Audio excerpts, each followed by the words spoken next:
नमस्कार दोस्तों, मैं हूं PM Agarwal. Target education classes में आपका हार्दिक स्वागत करता हूं। दोस्तों, आज लेकर आए हैं हिंदी का एक महत्वपूर्ण टॉपिक, महत्वपूर्ण भाग, वाक्यांश के लिए एक शब्द। वाक्यांश के लिए एक शब्द या एकल शब्द में से गवर्नमेंट एग्जाम में 4-5 प्रश्न अवश्य पूछे जाते हैं। तो दोस्तों, एकल शब्द को समझने के लिए हमारे साथ बने रहें, अर्थात इस वीडियो को पूरा देखें। दोस्तों, एकल शब्द शुरू करने से पहले अगर आपने इस चैनल को सब्सक्राइब नहीं किया है तो चैनल को सब्सक्राइब कर दें और बेल आइकन दबा दें। तो शुरू करते हैं वाक्यांश के लिए एक शब्द या एकल शब्द। तो देखते हैं वाक्यांश के लिए एक शब्द।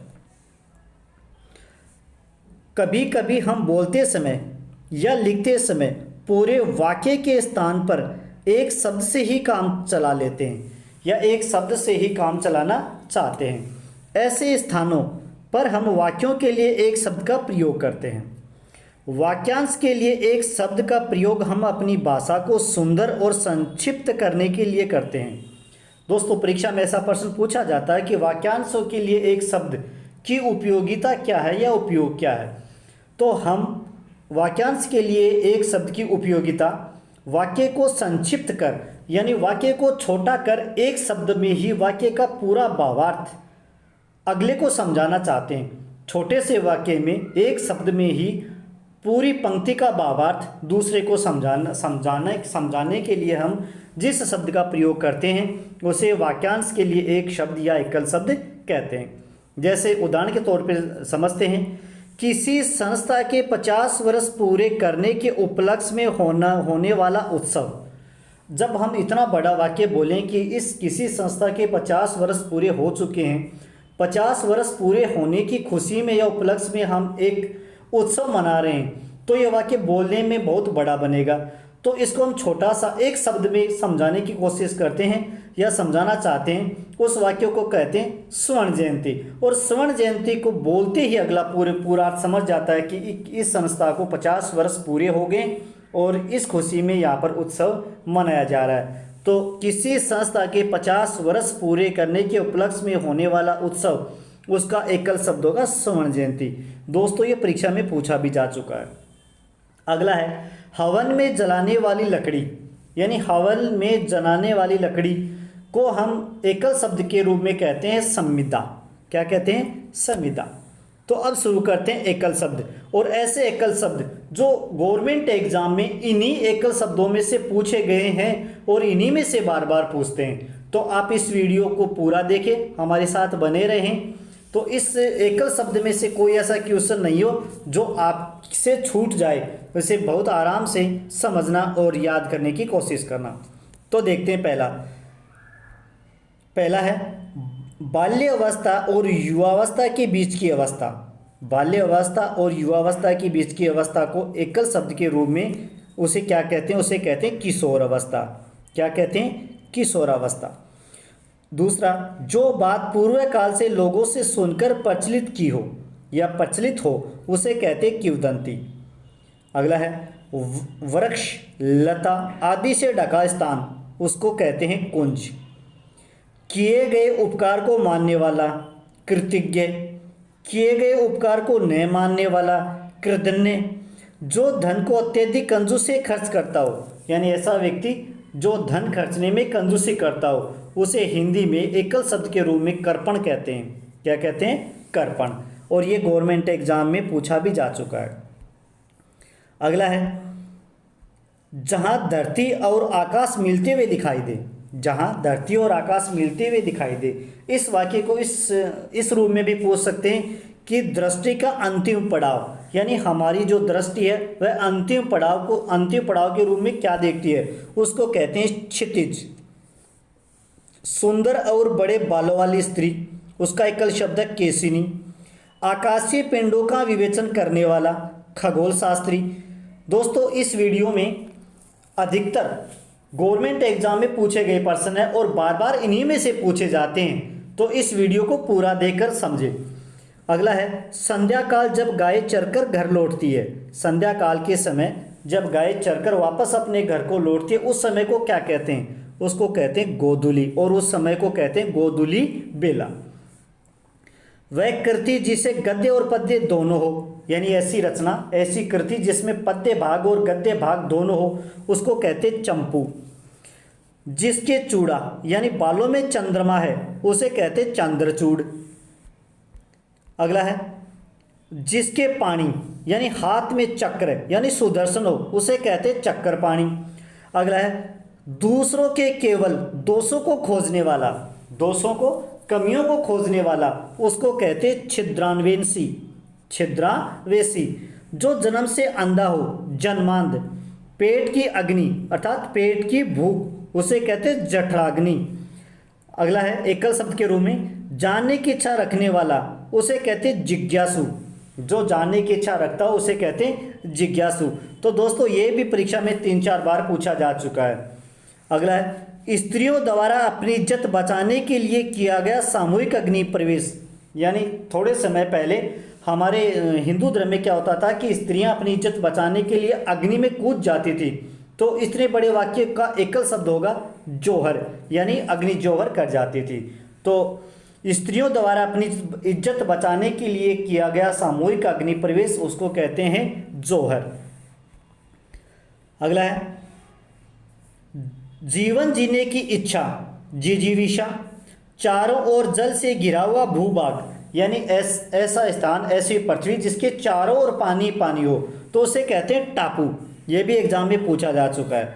जहाँ सिक्कों की ढलाई होती हो, टकशाल, ये भी एग्जाम में पूछा जा चुका है।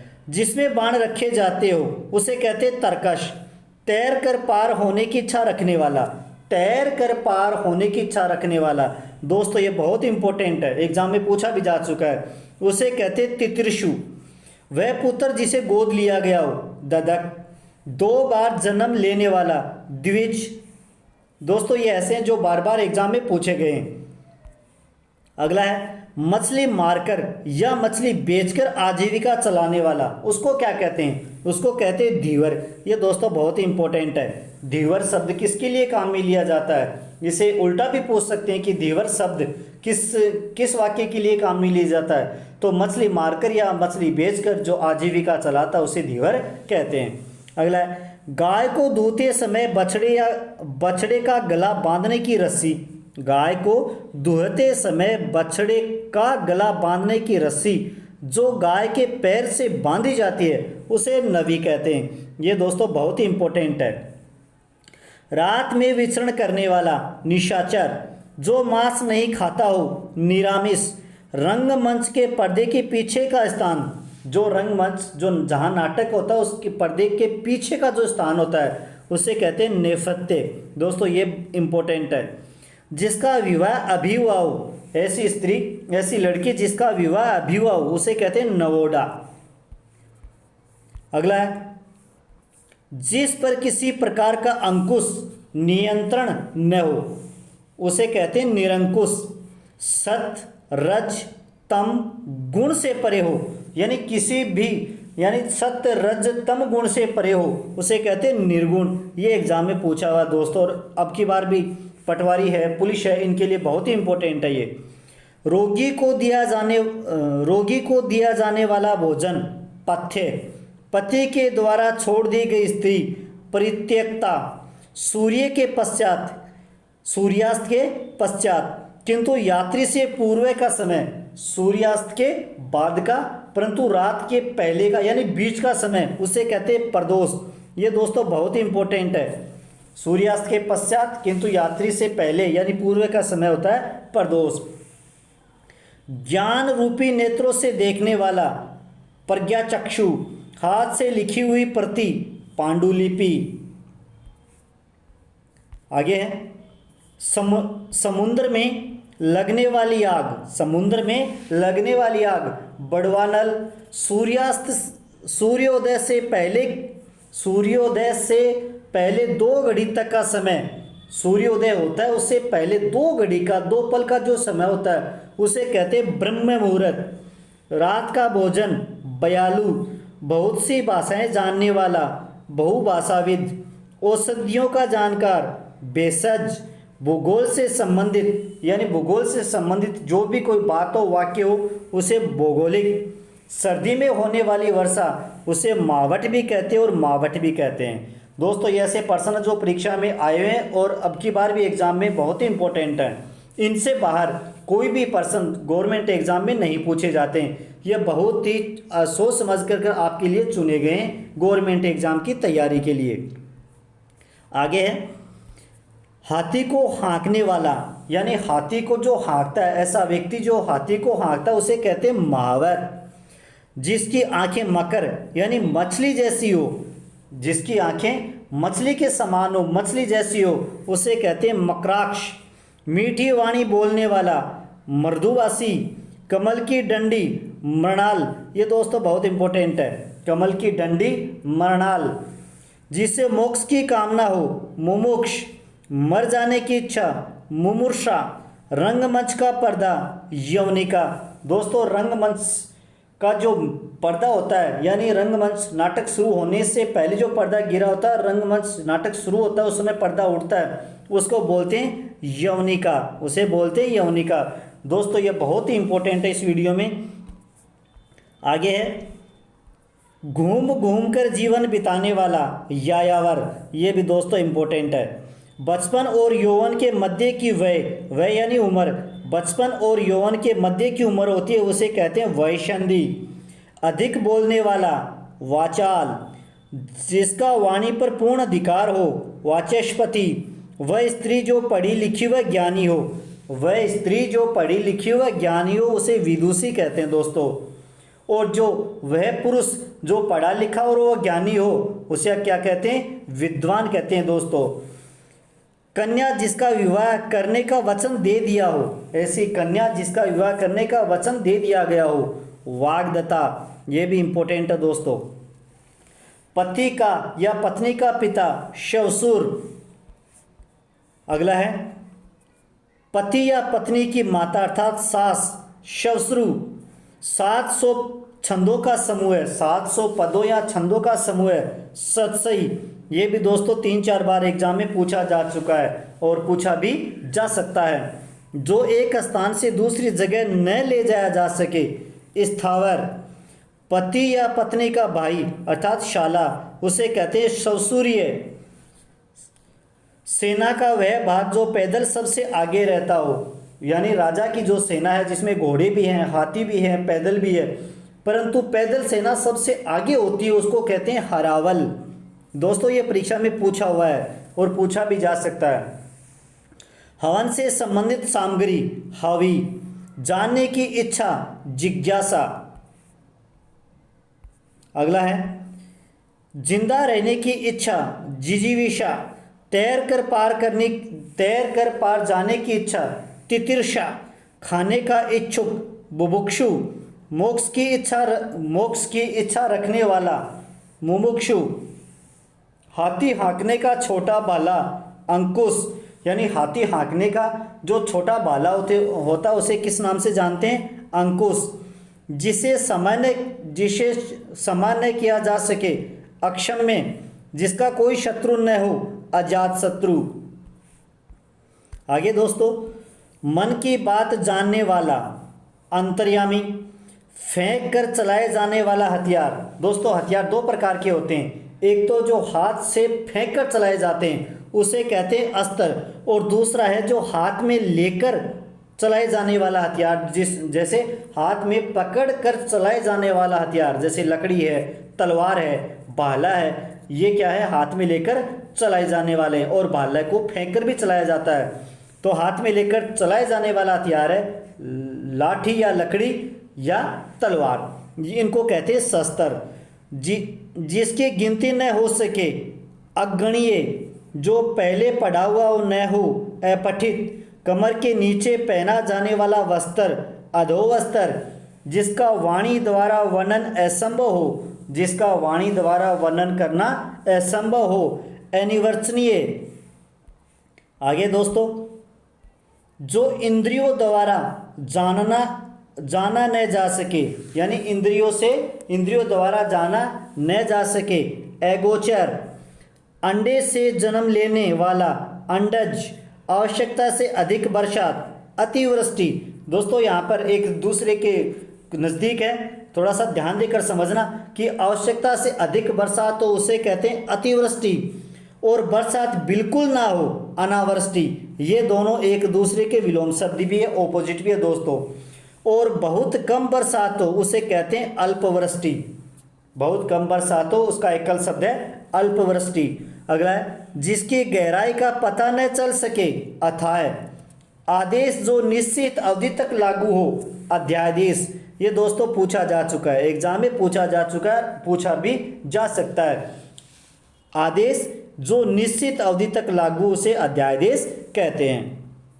आगे है अविवाहित स्त्री, अनुडा। पहाड़ के ऊपर की समतल जमीन या भूमि, पहाड़ के ऊपर की जो समतल भूमि या जमीन है उसे कहते हैं अधिक्य का। परंपरा से चली आई कथा, अनुश्रुति। पलक झपकाए बिना, निर्निमेष और अनिमेष दोनों ही होते हैं, दोनों में से एक एग्जाम में ऑप्शन में होता है, और कभी कभी दोनों भी साथ में होते हैं, परंतु दोनों एक साथ ही होते हैं। जो दोहराया न गया हो, अनावर्त। पहले लिखे गए पत्र के स्मरण हेतु लिखा पत्र।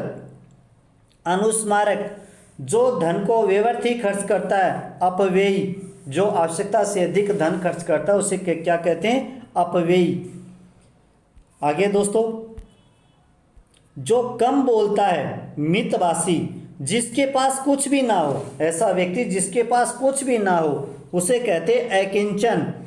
जो स्त्री कभी सूर्य नहीं देख पाती, जो स्त्री कभी सूर्य नहीं देख पाती, इसे दूसरा ऐसे भी हो सकता है, सूर्य देखने में अक्षम हो। ऐसी स्त्री जो सूर्य देखने में अक्षम हो उसे कहते हैं असूर्यपश्या।